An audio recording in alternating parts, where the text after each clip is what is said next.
youth runner here with Galena legend and now owner of a new 3200 PR and back-to-back winner at the Stanford Invitational. Miserable conditions last year at the 49th edition, much more favorous and glorious and glamorous conditions today for Eleanor Raker, and she responds with 10:22:11. And like you said, maybe not exactly what you thought the setup or the outcome would be before you got on the track, but even considering how challenging the last couple laps were, like how encouraged were you just about how emphatic and courageous and purposeful you could be in the first six? I don't think I felt courageous at all. I think I was like, oh my God, I have no idea what I'm doing, but I'm running, and that is about it. Well, I say courageous in the fact that, like, when you were at Dublin, obviously you have Hannah, right? And I was expecting Hannah to be here as well, and that didn't necessarily. So the fact that, I mean, it would be really easy for you, just like you said, just to be able to, to sit in the pack and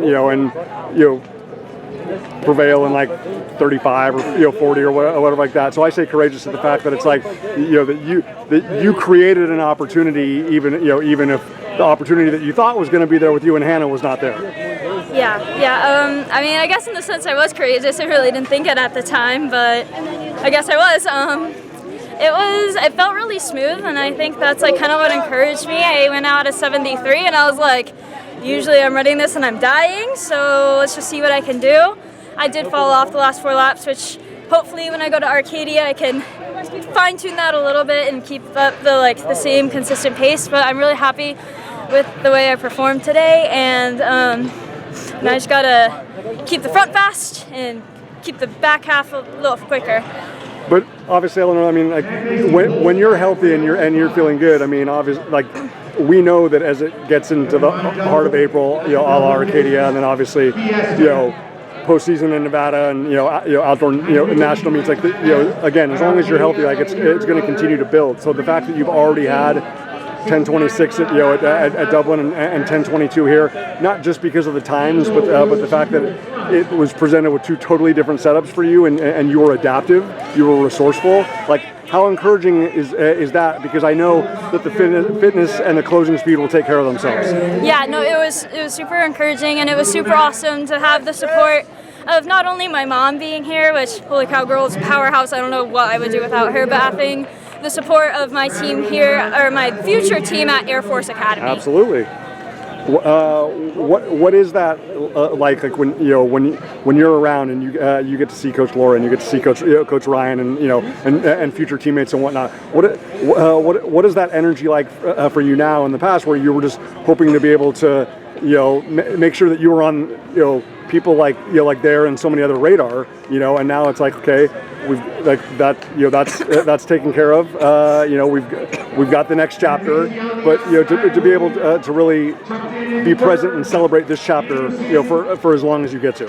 I'm super encouraged, and it was a really nice, having a place to belong and to know who you want to be with, who you want to run with, and kind of see your community. I will totally admit I was way too scared to confront them, so I was totally stalking them out of the corner of my eye, which awkward on my part, but I feel a lot better about myself now, so maybe I'll go talk to them. Fantastic. You talked about obviously how much gratitude you have and appreciation for being here. Obviously, Arcadia coming up. I mean, you are always a woman that has practiced gratitude and joy and appreciation, but especially as a senior, when this is like the nostalgic tour for Eleanor Raker. I mean, I think it probably goes without saying, just knowing the quality woman that you are, just how significant and meaningful these are. But do you just kind of take a couple extra moments? I saw you, just interacting with everybody that you possibly could, but just kind of just really soaking in the environment and and appreciating, because I'm sure that you will be back here as an Air Force student athlete. That's but like Arcadia, that'll be it. So and Dublin, that'll be it. So I mean, are you just trying to be really present and just and just really be aware of everything around you in this final run we're in the Galena kit? Yes, and I wouldn't say so much to do it in this kit, but more so to help encourage women's athletics. I don't know, clearly, Dublin Distance Fiesta, we had a world record of sub-5s and sub-6s, and it's really awesome to see women's athletics just step it up.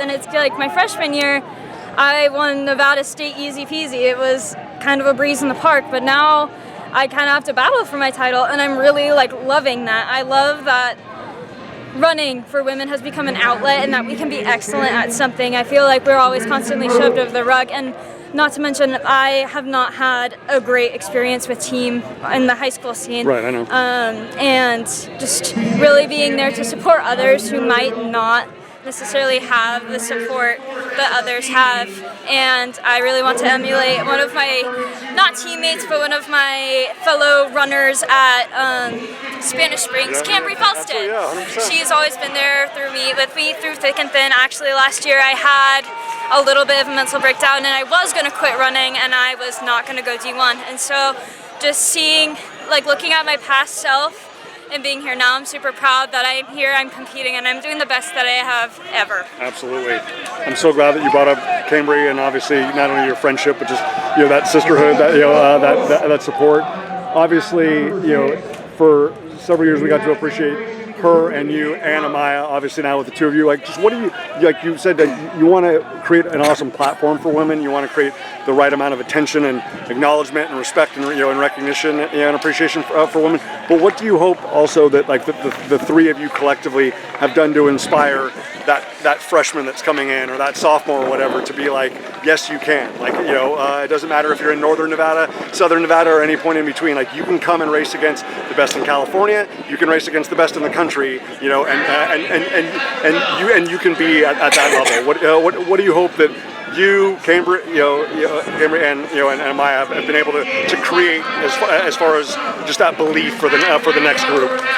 If I can do it, they can absolutely do it, and I hope they see my name and they make a dartboard and start throwing darts at it. I want them to come after me and to be better than I am, because like selfishly it'll benefit me too to have a field of great powerful women, and not to mention these following, like the people after me, I hope that I inspire in like the least cocky way possible, but I hope that the generations after them look at somebody else and they're like, she got Eleanor Raker, I'm gonna go get her.